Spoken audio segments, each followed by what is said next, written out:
Welcome to the Tech Money Podcast, where the worlds of technology and personal finance collide. Hosted by certified financial planner, speaker, blogger, and self-proclaimed personal finance nerd, Malcolm Ethridge. Each episode aims to make you just a little bit smarter about your money, all from the perspective of the tech professional. Without further delay, here's your host.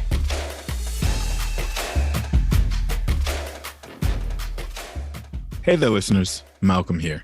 And on today's show, we're talking about entrepreneurship.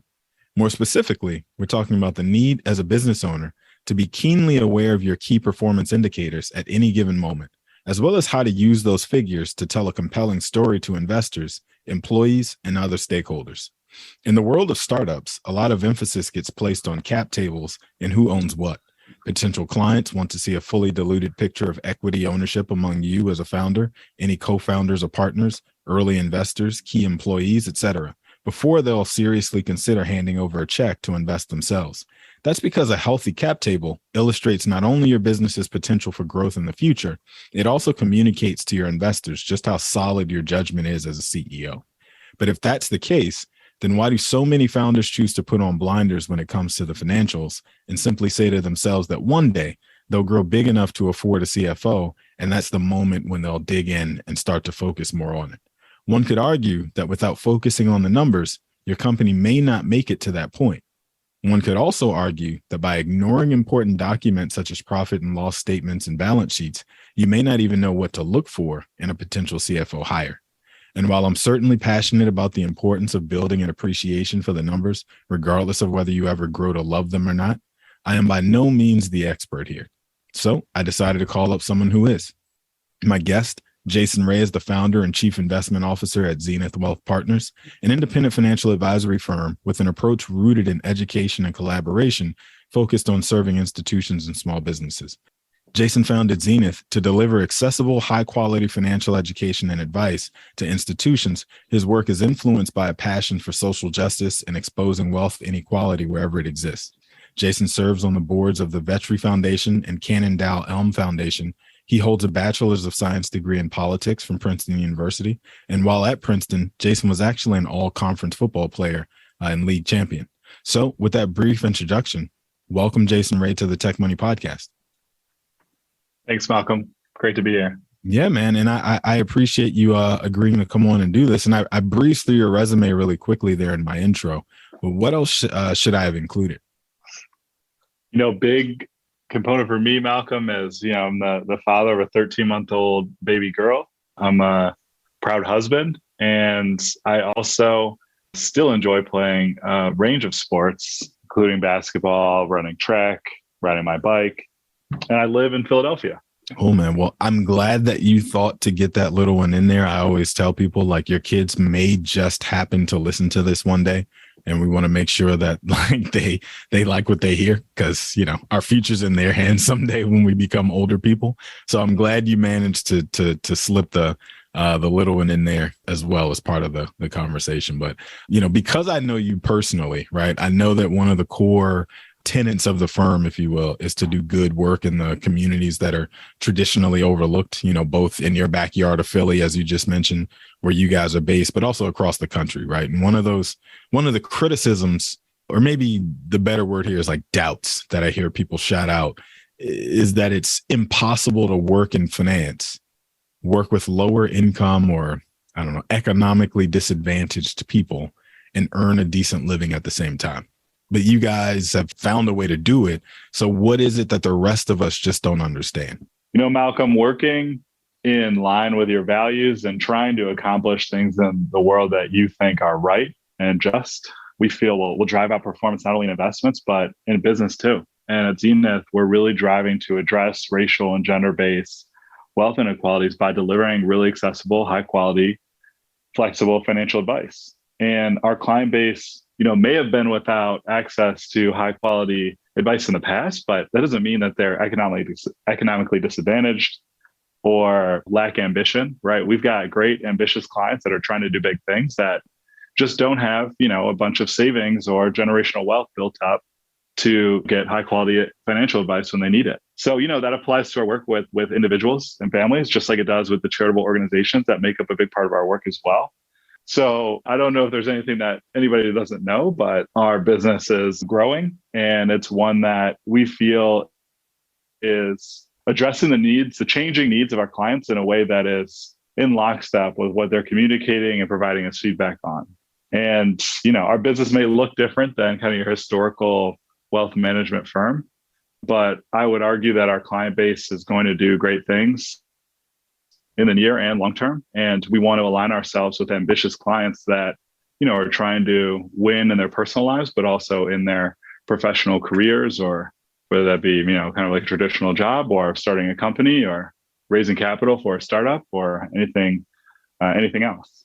Well, but let's go back for a second to something else that you started out by saying, which was that you guys have a focus on doing what's right or doing good, I think is the exact phrase you used. And the emphasis on being, I guess the phrase that I'm looking for is ESG focused, right? Environmental, social, and governance investing, right? People actually want to put their money where their mouth is, so to speak, and invest in things that actually matter to them and the causes that they care about, right? Investing with a purpose. And that's part of the conversation that I wanted to have with you, because I know that that's a really key focus for you guys. And it's not really just window dressing, where a lot of times I, as a professional in the personal finance space, attend conferences, have conversations with industry folks and read stuff, and, where ESG really seems to just be window dressing. And the argument that people will make is that it's because you have to sacrifice returns in order to do good. And I'd rather have the returns, even if that means I have to own sin stocks, right? Alcohol, tobacco, and firearms. Even if I have to own that stuff in my portfolio, I want the returns. But it sounds like you're making an argument that that's not necessarily a requirement in order to do well. Absolutely. I'm arguing that case, Malcolm. We believe through our own primary experience at Zenith, helping clients to develop mission-aligned portfolios that are backed with their values and seek out impacts that, matter to them and to their constituents if it's a charitable organization. And those portfolios have outperformed in a number of cases over a number of time periods, right? And then there's secondary evidence, right? Books like the XX Edge or other sources out there that really prove the fact that diversity drives optimal outcomes, particularly when management teams of companies or projects are diverse. So our investment thesis really lies in the fact that diverse management teams that are focused on solving big problems and creating a more equitable future will drive the best investment performance and alpha over the broader environment of investment opportunities and companies. So, okay. Well, I know that, as you sort of mentioned leading up to this, your focus is also partnering with community organizations who support the missions that we're talking about. They support the missions of your end clients in some cases, right? Why is that the work that's important? As far as you, I guess, I'm not asking you personally necessarily. If you want to throw that in there, you're welcome to it. But I'm asking more as far as the business is concerned, right? As far as the firm that you've built to this point and are continuing to grow. Why is it so important to align the mission of the firm with that work? Malcolm, it is really important that we build our firm around the values, and leading with our values is intentional, not just for our own activities, but also for how our clients engage and interact with us. And we feel a lot of our clients and feedback that they give us leading with our values is what draws them to our work, and wanting to align their foundations or endowments or their financial literacy work with their values is something that we can help them accomplish. We tend to, learn from our clients, whether it's an individual and family or a charitable organization, and their objectives and goals and questions kind of drive how we do things in the future. So I think it's important that we also work with clients that inspire us, and, their work is really rooted in things that we believe in, because, I think it makes the feedback loop that much more rich. I think it's important that our clients challenge us as well, and working with new types of individuals that have potentially different income streams or, We've done a lot more work with entrepreneurs recently and diving into things like financial modeling for their business, or helping them conceptualize, an equity raise or a fundraising round is a newer service on our platform. And it's something that we really find a lot of energy in, because one, we're helping minority owned businesses really think about how raising capital will change their company, and how not only to accurately display what that capital is going to look like in their business plan, but also give them an operating model moving forward, is a key element of the business planning process that we think will add value long-term to these companies. So we're not only working with the type of client we feel most energy about, but we're also providing a service that we're getting better at and we feel is vital for changing the scales in society that we're trying to adjust. Well, stay there for a second, because I initially started out by talking about you guys focus on, institutional investors and endowments and what have you. But you guys then decided, to your point, you needed to also wrap your arms around the small business community and start to educate folks there, right? From the very beginning stages to even the more mature business stage, I imagine, why is that then, right? I keep asking why, I feel like, but why is that? Like institutions, I understand, right? They have questions about their endowments and grants and donations they receive, and they need guidance around how to be good stewards of that capital and maybe how to align their mission with the investments themselves and that sort of thing. But why include the small business owner community in that mix and make it, make your lives more complicated? Yeah, I mean, look, we want some level of complication, right? I think that's how we learn to get better. And we really listen to what our clients, whether it was an individual or an institution, were asking for. And they didn't just want to invest in, public stocks and bonds, but they wanted to invest in alternative investments and early stage companies that are owned or run by minorities or Black and brown women are things that they were asking for. So we went out to find these companies. And in doing so, we realized that a lot of them needed the work that we're providing to them now, right? And it was hard, not only from a relationship standpoint to raise money, but also because they may not have necessarily had the financial model and the operating plan and focus on key performance indicators that investors were looking for.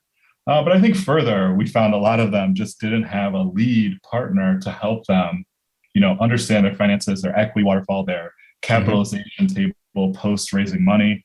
And we can be that person to help lead them through that and potentially help set the terms on their raise. And if it's, a pool of funds from a client or a fund that we work with, potentially even lead a fundraise into their business after providing that work. Well, so let's unpack that a little bit more, because you said a ton that I think is probably valuable, and I want to make sure that we don't just zoom past it and not give it its due. So you're talking on one hand about the need to, it sounds like, get yourself in gear from the very beginning stages, so that, as I mentioned in my intro, a potential investor would come along, look at your books, look at your cap table and say, I can see how this business is going to make money. One, I can also see how I fit in here. Two, and there's room for me to also have a bite at the apple or see X return on my investment down the road because of the way that this thing is structured and based on who owns what, right? But at what point do you start to even introduce that level of conversation with these founders that you're talking about, right? Because there's obviously a place where, or you'll tell me different, but I imagine there's a place where it's too early, right? And then there's also that place where you look and you go, man, you should have did this 2 years ago. So like, where is the place where you start to recommend to folks that like they really start to think of themselves and their business in such a way that they get organized, get formalized, start to build out the cap table that you're talking about, those sorts of things that make them look and feel like a grown-up business, for lack of a better way to say it? Yeah, I think that's a great question. I think there's probably two components to that. One is just asking questions and being curious on our behalf, right? But two is, sharing representative work from other things we've done with other companies and founders. Yeah. The questions, though, I think are asking about how much they're going to raise and why and what they're going to do with the funds, and really diving into the reason people say they want to raise money. I think just highlights, if somebody's thought that far in advance or thought about it in a way that is relating to kind of the potential payout for them long term, or how many people they're going to be able to hire, or the change that they're trying to drive in society, like what the impact metrics will be based on, bringing on external partners. So, being curious is huge, right? Can you say a little more about that though? Because we're talking about impact investing. We're talking about goals-based investing. We're talking about ESG. And so your answer might be a little bit different than traditionally what I hear from people. So I'm genuinely curious about this. When you ask that question to the founders that you're talking about, why do you even want to raise funds? What is the answer generally? I'm asking you to generalize here, but what answer do you typically get from these folks who are mission driven like you? It's a range of things, right? I think it's creating software. It's hiring more people on their team. Mm-hmm. It's expanding their product set or service offering. It's wanting to just have a partner that is more experienced in the space that gives them advice, not just a check, right? So it's a range of things. But to your point, I think when we deliberately ask about what impact are you trying to drive, or mm-hmm. what are your impact metrics, those things tend to be, right, we're trying to address this about food insecurity, or there's a reason the founder has created the business, right? We want to create safer products for ethnic hair, right? Like these are not necessarily quantifiable future visions from these founders, but we're asking them how they plan to address them and measure them. And I don't think there's a perfect answer, right? But socializing it with the founder at an early stage really, I think, uncovers the reason that they're doing the business. And I also think it illustrates how their future customers and partners and supporters will align and value themselves with the company. So, when we ask why people are raising money, the traditional answers come out, encouraging them to think about what type of impact they want to drive, right? If they're hiring a bunch of people, how are they going to promote staff diversity, right? And like make sure they have a diverse set of teammates or suppliers, making sure if they're manufacturing clothes, for example, making sure they're doing that in ethical fashion. All those things are questions that we'll ask and try to formalize the process of what delivering and driving on an impact really means. Hey there, listeners. It's Eric with an A, and I'm interrupting the show for just a moment to tell you about our newest offering, the Tech Money Guide to Restricted Stock Units.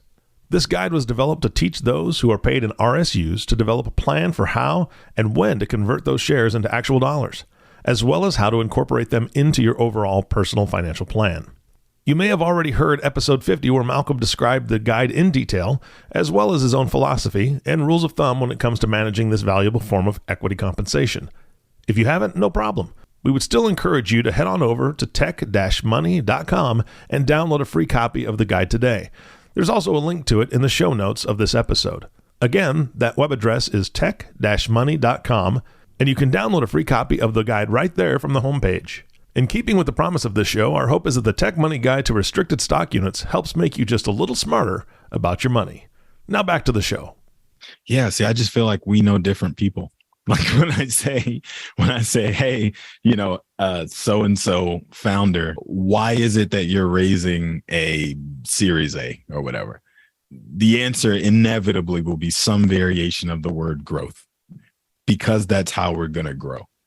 And I never hear anybody talk about the impact that they're going to be able to make and how by scaling the business, they can also scale their impact, or they can also, reach X number of additional people that they can't reach the way they're operating here, and by bootstrapping it going forward and so forth and so on. And so I appreciate you humoring me there, because I just wanted to tease out the fact that like it does exist. It's just not necessarily at the forefront of everything sexy when we think about the world of investing in a startup, right? Like, from, not to disparage them, but when I think about like TechCrunch, for example, and the companies that they cover, it's rare for me to come across a feature on there about a company that the mission is the focus above all else, not just a sidecar. You know what I mean? Yes, there's the companies that are like 5% of every widget we sell, we're going to donate to help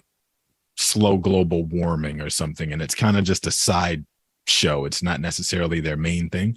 So anyway, I just, I find it fascinating that like there's so many of those people out there who are building things because they want to help solve a problem on a broader scale and not just sell a product, get rich, buy an island, ride off into the sunset.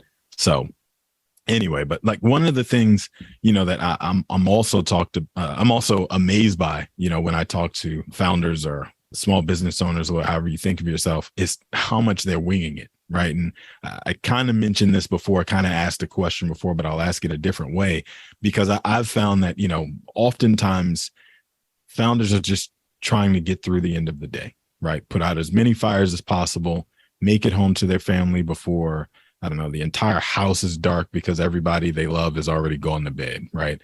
But I'll ask you this, at the end of that long windup, because, I think you're somewhat uniquely qualified to answer it in this space, given, you guys even offer bookkeeping solutions and like basic services like that to your business owners.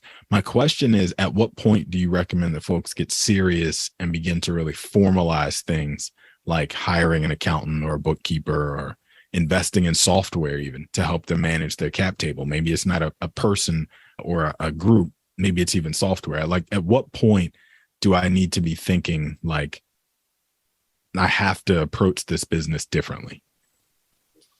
Yeah, I think that it's really when you or the founder determines that they want to raise external financing, right? Okay. That's the trigger point to say, okay, well, somebody else is going to have to do due diligence. You're going to have to convey to somebody what your pre and post money cap table looks like and your financials look like. So let's get that work started now, right? And to the point about people are trying to raise money to grow. I would argue, and maybe this is like, maybe I could be biased here, but if a company is not growing, then it probably shouldn't raise money, because then it won't be able to pay its investors back long term. So, I think that's part of it. And when people tell us like, well, I want to raise money, and we don't have a growth plan, Malcolm, to that point, or there's not historicals that would suggest that the company is on its way to be able to raise money and pay everybody back long term, and the founders make money and they generate all the things that are good in the world that they want to generate. We have to help them put that growth plan into place. And doing so through a financial model that's the advice we deliver. That's the, creating the model and doing the bookkeeping is the work that we feel is required to get to really high quality advice that we can deliver on what the growth plan looks like, right? How to create reasonable assumptions that are both compelling, but, fair and ethical, right? Those services really get us to the point where we can help that founder conceptualize like what it means to raise the money and like what they'll do with it, and how they'll use it to grow in your example, or to create the change in society that they want to create, right? Airbnb is an example.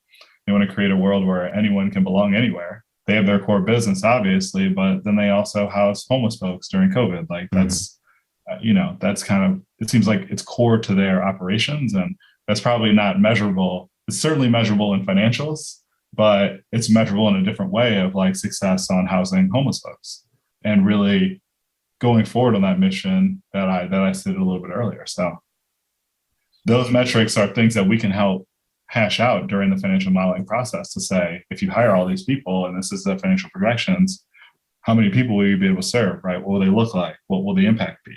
I think it's easier to conceptualize once you build that model around it. It's funny that you mentioned the point where you go to raise outside capital being the point when you really need to do your homework and start to formalize things, because I always kind of chuckle internally whenever I talk to somebody who they're looking to borrow money or raise money from somewhere and they immediately begin talking about what they're not going to do for that money. Like, I'm not going to personally guarantee a loan. I'm not going to put up any collateral. I'm not going to take a high interest rate. I'm not going to give up too much equity, whatever it is. And then you ask them about like, I don't know, their like done score or their business's credit score, and they don't have one. Right. And I'm like, well, you're paying something, right? One way or another as an unproven entity, you're going to have to pay something. But like, again, asking you to paint with a broad brush here, but like you've been in these conversations far more than I have and rolled up your sleeves to really get people to a place. And I assume away from some of this pattern of thinking. Like, why do you think that is, that people come in with with that attitude? Is it not enough education out there about what's realistic or something else? I think people always, they want to get the best terms for themselves, right? And if you haven't done it before, it's hard to conceptualize what you'll need to give up to do it in the future, right? But I think the more you raise money and the more you go through loan applications or whatever it may be, you kind of get a sense of the things you'll have to give up to get the money now. But if you haven't done it before, to the point about, I don't know if it's educational, I think it's just experiential, right? Okay. If you haven't done it before, it's hard to really imagine how people are going to negotiate or what the market, will kind of dictate as like the terms of your round. Because one, I think it changes, right? As the market environment changes. Think about how startups were raising money a year ago versus today. And two, I think the types of capital change, right? People investing in preferred securities versus convertible notes. Now people have safe notes. I think things also change from a term standpoint. And it's difficult to really pinpoint and build a, succinct framework around what people will need to give up. But I think to your point, when people are at the super early stage and they don't really have any operating history, I think it's important to understand that you're probably going to have to give up a lot, right? Yeah. And that's a conversation where, I think we'll want to encourage and say, sure, we can model out what this will look like now, but it's not going to be that attractive. How can you maybe operate the business for a year and create some goals based on this model to hit? So in a year, you can raise money at better terms potentially. So that's a conversation I think it's important to have. I think those are sobering sometimes for our founder, right? Sure. But it's on us to kind of give our best advice and not sugarcoat stuff. We've had some tough conversations on valuations too, right? As companies go to raise and they have specific terms in mind. Sometimes that being realistic with optimistic founders, just like me, I understand the struggle there, but sometimes being, honest with founders about evaluation or how much money they may be able to raise is a tough, sobering conversation as well. But that's another reason we provide the services. We got to be real with people. We can't sugarcoat stuff and make them believe things that can be true that we don't believe can be true. But well, let's dig in a little bit more there, like before moving away from that point, because you've mentioned this idea of, you've mentioned financial modeling a few times and financial forecasting a few times. And I started off talking about cap tables and actually monitoring, cash flow statement and so forth and so on. But like, let's tease that out a little bit more. And can you say a little bit more about what goes into good financial modeling and forecasting, right? I imagine there's some level of, I need to know what my top line revenue is going to look like this year, next year, the year after. But what about those gears that you turn underneath the surface that are going to help drive top line revenue in one direction or another? Are those key performance indicators that are going to actually help move the needle in one direction or another? Like, what are you actually modeling out with folks that doesn't overwhelm them or go over their heads, this early on in the game? Sure. That's a great question. To the point about going too deep or over their head, keeping it simple is really important in this process. We try to project out the three financial statements: income statement, cash flow statement, and a balance sheet. Mm-hmm. And we use specific assumptions and toggles for the business to help project that out. Some of those toggles include, what are their revenue streams, right? How many units per stream will they sell? What's the pricing per unit? What's the monthly growth rate on that pricing? When are they going to have the first month in sales for that revenue stream, right? And then we look at, so that's the top line, right? What are the components of their income? And then we're looking at costs of goods sold and other expenses, right? What does it cost them to sell their product? And also, what are some of the ancillary operating expenses that go with operating the business, like marketing or legal and professional services, right? And then importantly, we look at the staffing model, right? And what personnel they want to hire in the future and when they'll hire them and what their salary could be. And those assumptions basically help drive the creation of those pro forma or future, projection, income statement, pro forma statement, and balance sheet, right? And if a client is thinking about raising money, we will also create a pro forma capitalization table to help them understand, okay, here's who owns what shares now. Here's what new shares you're proposing, or the convertible nature of the shares you're proposing based on the vehicle you're using, a SAFE or a preferred stock or a loan. And then we help them think about, well, if you do maybe $2 million at a SAFE or $4 million at a SAFE, how will that affect you in the future? And using those terms as assumptions and toggles helps us, keep the model intact, keep it simple with the entrepreneur founder, and give them something that's editable moving forward. I think that's the key value and differentiator for us is we help them make models that are editable and can be used in many different scenario planning and, with many different components of their business going in and out or changing. So as they operate their business over time, they have a model that they use for their goals and budgeting and, really operating the business. Can you define a SAFE for me in case I didn't graduate from a Y Combinator cohort? Yeah, so SAFE, it's a form of equity financing. So, this is an investor investing in the equity of your company. SAFE is a simple agreement for future equity. It's really just a promise that allows an investor to purchase a specific number of shares for an agreed upon price at some point in the future. It is probably the most founder-friendly type of equity financing in the market. So founders, I think, can really benefit from setting the right terms on a SAFE note.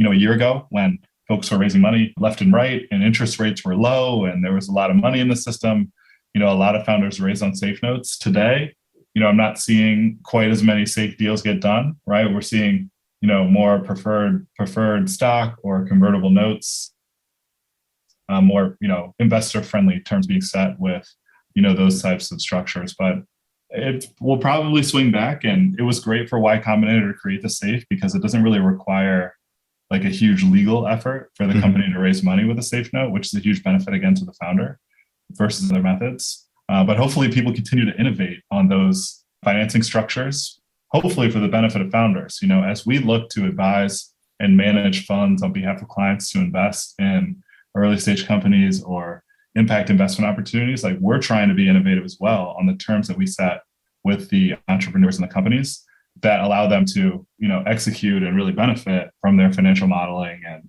long-term their wealth generation from the business. Yeah, what's funny is, I guess not funny, but ironic. You talk about the SAFE being sort of the deal formula of choice for folks while the getting is good and the market is hot and interest rates are low and everybody's feeling happy. And if you want to raise, you can raise, and there's funds that are, helping you get there. That's probably the moment when you don't necessarily need the cookie cutter rubber stamp deal terms that let you know that everybody is kind of getting the same thing. But then as we get to a market where we're in now, where things have become a lot more tight, a lot more heavily scrutinized, raises are a lot smaller than they probably, would have wanted to be or would have been 2 years ago, so forth and so on.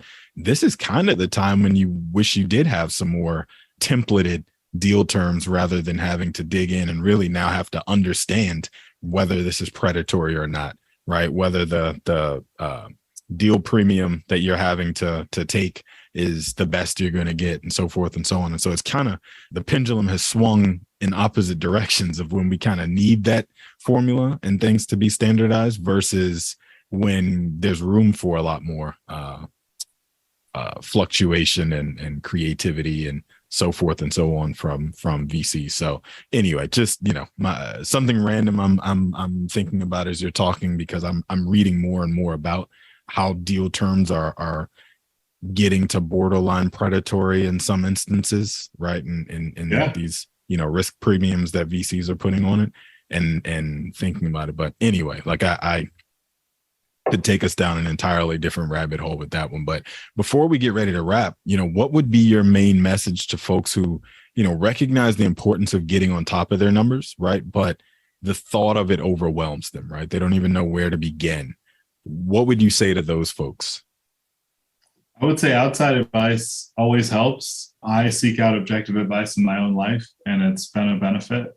We see for our clients, providing objective opinions on their business is useful, especially when thinking about, giving up control of the business potentially to outside investors in some capacities.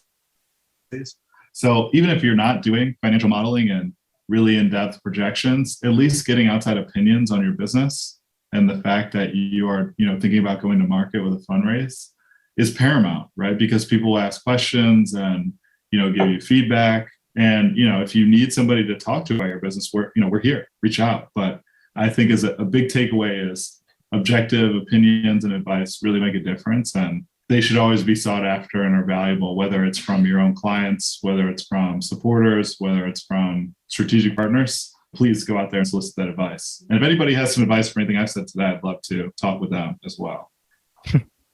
Fair enough.